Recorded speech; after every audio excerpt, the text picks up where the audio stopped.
The news is a big and wonderful thing. It brings people from all over the world together and lets us keep up to date and current.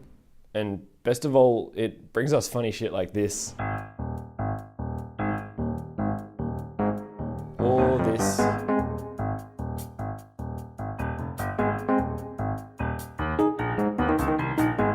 Or even this.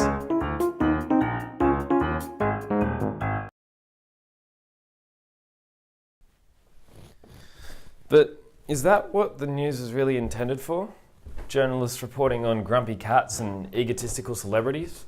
Since when was this the news? And not this.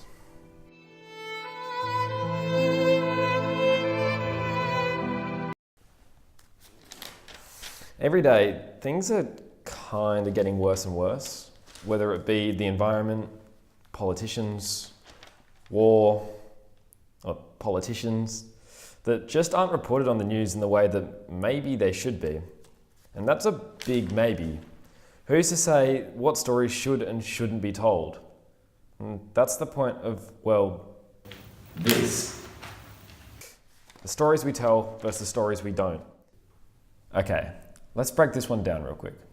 Imagine it's 1965 and you're an old white guy and you have all the power in the world because it's 1965 and you're an old white guy.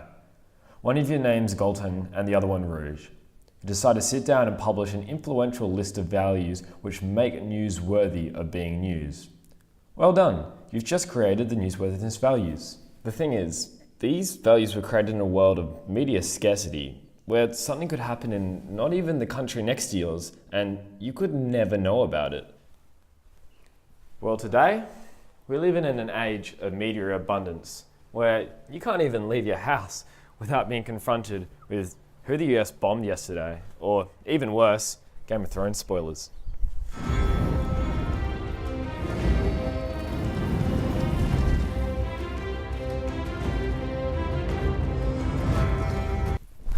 To put this into perspective, in 1965, when these now outdated values were created, you could buy a newspaper for 10 cents, or you could catch the news on ABC, NBC, or CBS.